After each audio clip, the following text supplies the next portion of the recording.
Good morning and welcome to Varthamanam. ഇന്നത്തെ പ്രധാനപ്പെട്ട പത്രവാർത്തകൾ.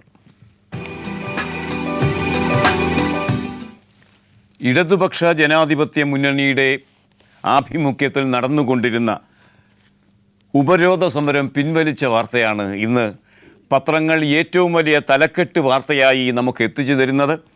മലയാള മനോരമ UDFനെ പിന്തുണയ്ക്കുന്ന പത്രം, UDFൻ്റെ നിലപാടുകളെ തുണയ്ക്കുന്ന പത്രം മലയാള മനോരമ അത് ലീഡ് വാർത്തയാക്കിയിരിക്കുന്നത് ഇപ്രകാരമാണ്: ഉപരോധം പിൻവലിച്ചു, മുഖ്യമന്ത്രിക്കെതിരായ കരിങ്കൊടിയും ബഹിഷ്കരണവുമെല്ലാം ഇടതുമുന്നണി അവസാനിപ്പിച്ചു എന്ന നിലയ്ക്കാണ് ആ വാർത്ത മനോരമ ലീഡ് വാർത്തയായി നമുക്ക് എത്തിക്കുന്നത്. സോളാർ വിവാദത്തിൻ്റെ പേരിൽ മുഖ്യമന്ത്രി ഉമ്മൻചാണ്ടിക്കെതിരെ ആരംഭിച്ച സമര പരമ്പര LDF ഒടുവിൽ അവസാനിപ്പിച്ചു. വൈകിട്ട് AKG സെൻറ്ററിൽ ചേർന്ന നേതൃയോഗം തിരക്കിട്ട ഈ തീരുമാനമെടുത്ത് പിരിഞ്ഞു. നിയമസഭാ സമ്മേളനം ആരംഭിക്കുന്നതും ലോക്സഭാ തെരഞ്ഞെടുപ്പ് അടുത്തു വരുന്നതും കണക്കിലെടുത്താണ് ഇത് എന്ന് കൺവീനർ വൈക്കം വിശ്വൻ അറിയിച്ചു എന്ന് പറയുമ്പം ഈ സമരം മറ്റേതെങ്കിലും രീതിയിൽ മുന്നോട്ട് കൊണ്ടുപോകാനുള്ള ഏതെങ്കിലും ഉദ്ദേശം LDFനുണ്ടോ ഇല്ലയോ എന്ന് ആദ്യ പാരഗ്രാഫിൽ നിന്ന് വ്യക്തമാകുന്നതേയില്ല. സോളാർ ഇടപാടിൽ ക്ലിഫ് ഹൗസ് ഉപരോധം ഒടുവിലത്തേതായിരുന്നു. അതേ സംബന്ധിച്ചും ഈ വാർത്ത പറയുന്നത് കാണുക. അതിങ്ങനെയാണ്: സമര പരമ്പരകളിൽ ഏറ്റവും ഒടുവിലത്തേതായ ക്ലിഫ് ഹൗസ് ഉപരോധം ഡിസംബർ 9 മുതൽ നടന്നു വരികയാണ്.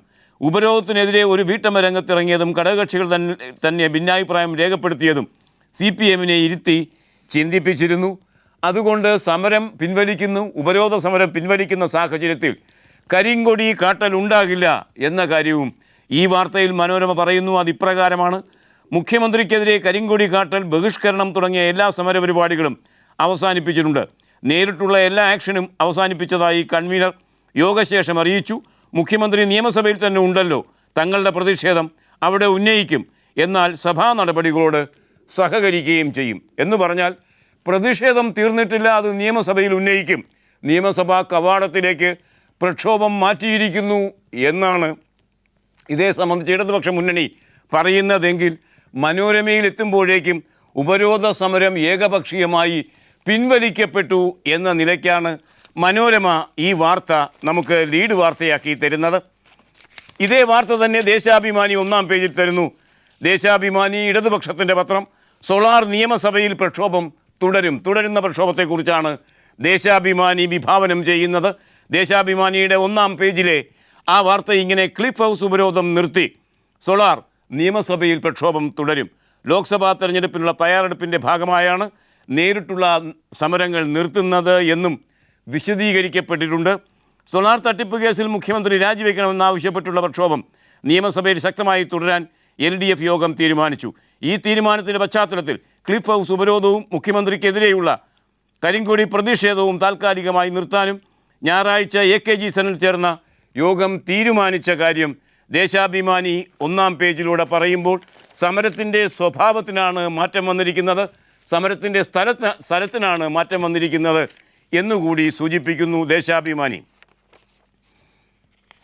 സമരങ്ങൾ അവസാനിക്കുമ്പോൾ, സമരങ്ങൾ താൽക്കാലികമായി അതിൻ്റെ രൂപഭാവങ്ങൾ മാറുന്ന സമയത്ത് 6 മാസത്തെ സമരമുറയുടെ ഒരു നാൾ വഴി കേരള കൗമുദി നമുക്ക് തരുന്നു. അവസാനിക്കുന്നത് 6 മാസത്തെ സമരമുറ.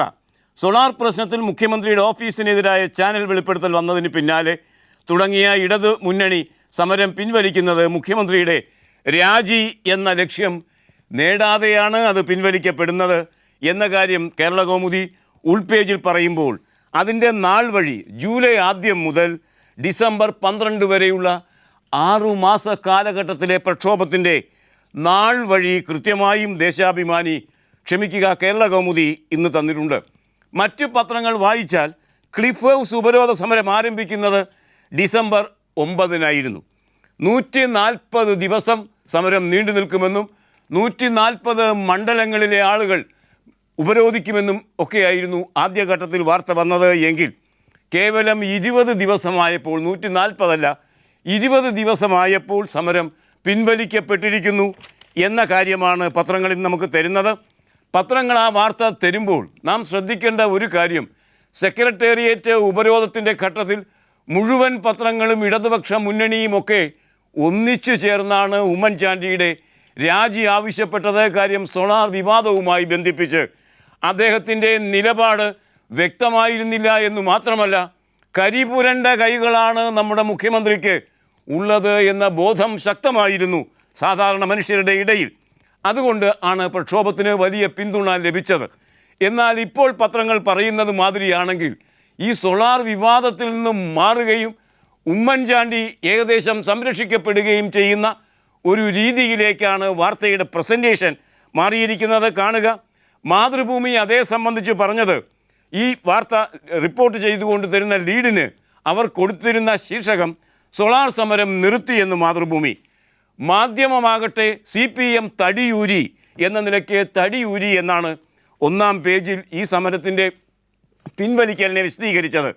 സമരം ചുരുട്ടിക്കെട്ടി എന്നാണ് മംഗളം പറഞ്ഞിരിക്കുന്നത്. ഉപരോധം പിൻവലിക്കുന്നു എന്ന് കേരള കൗമുദി.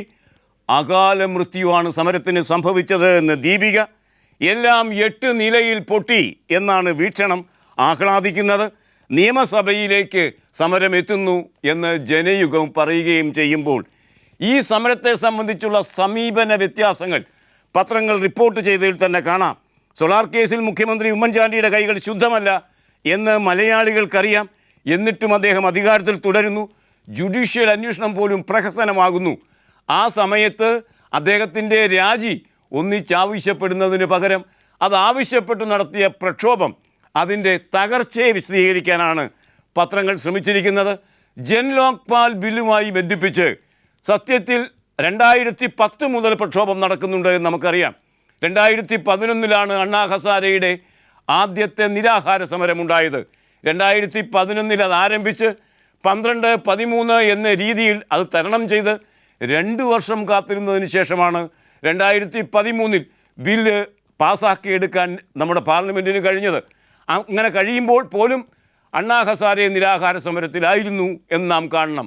അതുകൊണ്ട് 2 വർഷങ്ങൾ കാത്തിരുന്നും ചില സമരങ്ങൾക്ക് വിജയിക്കാനാകും എന്ന അനുഭവം മുന്നിലുള്ളപ്പോൾ മുഖ്യമന്ത്രി ഉമ്മൻചാണ്ടി രാജിവെക്കുന്ന വേണം എന്ന് വീണ്ടും ആവശ്യപ്പെടുന്നതിന് പകരം അതിനുവേണ്ടിയുള്ള പ്രക്ഷോഭത്തെ അപഹസിക്കാനും ആളുകൾ സമയം കണ്ടിരിക്കുന്നു.